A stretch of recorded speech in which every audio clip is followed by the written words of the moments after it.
Bonjour à tous et bienvenue dans cette nouvelle vidéo du trading.fr. Nous sommes le 1er février 2023. Alors vous avez vu, début d'année en fanfare, c'est l'euphorie, tout va bien, c'est fantastique ce qu'on est en train de vivre. On arrive un petit peu à un tournant, on a eu un super mois de janvier, vous l'avez vu, le CAC 40 a battu des records, je crois que c'est le plus gros mois de son histoire, donc c'est vraiment génial ce qui est en train de se passer.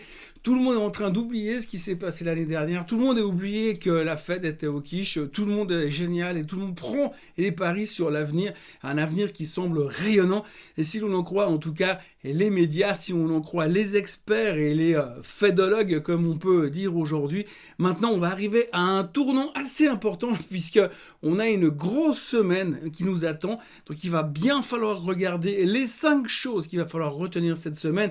Et il y en a beaucoup qui concernent déjà aujourd'hui.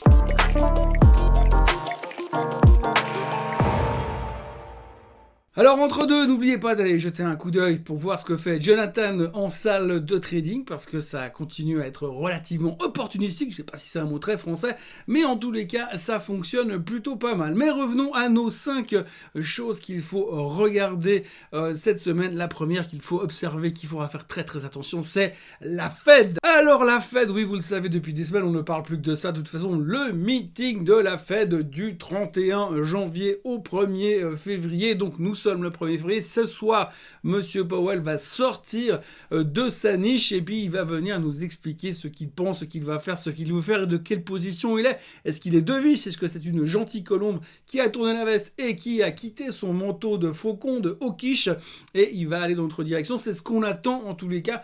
Par rapport à tous les chiffres qu'on a vus ces derniers mois, ces dernières semaines, on s'attend bien évidemment à des bonnes nouvelles, à une banque centrale américaine qui revient de notre côté, qui continue à nouveau, qui revient nous caresser dans le dos comme elle l'a fait pendant des années et des années. On compte vraiment là-dessus, on est quasiment convaincu que ça va se produire comme ça et ça va être génial une fois que ce sera confirmé tout à l'heure. Bon, le problème c'est qu'on a peut-être un tout petit peu tendance à oublier pour l'instant qu'à chaque fois qu'on a anticipé des choses géniales comme cet après-midi, eh bien on s'est pris une claque monumentale derrière. Hein. Souvenez-vous à Jackson Hole, pour ne citer que ça, mais il y en a plein d'autres où on s'est dit oui, cette fois c'est bon, ils vont changer d'avis, mais en fait ils changent pas d'avis, en fait ils restent très au quiche. Donc on verra et ça va être probablement la deuxième chose qu'il faudra observer cette semaine, c'est de savoir c'est d'imaginer, de comprendre, d'analyser la différence qu'il y a entre ce que nous on aimerait bien entendre et ce que Monsieur Powell a envie de nous dire. Alors Monsieur Powell, il y a quand même des chances qu'il vienne nous dire des trucs qu'on n'a pas forcément envie. Nous on a analysé des petits chiffres à droite à gauche qui nous disent que ça va mieux, que l'inflation est sous contrôle, que l'inflation est sur une tendance descendante et puis qu'elle va faire que descendre. Rien n'est moins sûr pour l'instant et on est quand même un tout petit peu sur les pattes arrière. On a vu la séance de lundi où les gens se disaient peut-être on va quand même prendre les profits parce que au cas où Powell nous sort une mauvaise nouvelle, où il nous confirme qu'il est toujours définitivement au quiche et qu'il a plus envie de manger et des souris au petit déjeuner que des graines comme font les colombes. Et donc du coup ça pourrait être relativement mal pris. Donc attention au discours de Monsieur Powell, c'est un peu quand même la zone pivot. Alors nous on aimerait bien que la Fed elle pivote, mais pour l'instant dans les marchés on est dans une zone pivot, à savoir si Powell annonce qu'il est vraiment dovish et qu'il se range du côté des volontés du marché, eh bien on va continuer notre ascension, la cassation des tendances descendantes et tout ira pour le mieux dans le meilleur des mondes. En revanche, s'il nous confirme qu'il reste complètement au quiche et qu'il reste très prudent et que pour l'instant il n'a pas fini de monter les taux, un peu à l'image de ce que nous ont raconté tous les banquiers centraux depuis quelques semaines, eh bien ça risque de se compliquer et on pourrait se retrouver à faire des sports extrêmes assez rapidement. La troisième chose qu'il faut continuer à observer, c'est quelque chose qu'on avait déjà cité la semaine dernière, c'est les résultats trimestriels. Alors on a à boire et à manger comme d'habitude. Ce qui est toujours très important, c'est l'interprétation qu'on en fait, la guidance que donnent les sociétés et comment le marché le perçoit. Alors il faut savoir et bien comprendre aujourd'hui que la plupart des analystes ont baissé encore leurs attentes de résultats, sachant que du coup aujourd'hui on a quand même pas mal de sociétés qui font mieux que les attentes. Aujourd'hui on tourne à 69% de sociétés qui font mieux que les attentes des analystes, D'habitude, en moyenne, on tourne entre 72 et 73%, donc on n'est pas très très loin. On voit que c'est un peu plus faible, on voit que les chiffres sont moins bien, mais c'est pas toujours des chiffres qui sont moins bien, c'est surtout des chiffres qui sont moins pires. Grosso modo, on a tellement baissé les attentes qu'ils font mieux, mais c'est quand même pas terrible par rapport à la même période il y a un an en arrière. Donc ça reste très compliqué en termes d'interprétation. On l'a vu pour Microsoft la semaine dernière. Microsoft qui a sorti des bons chiffres, mais qui était très prudent sur la suite, qui a baissé derrière avant de remonter violemment en fin de semaine.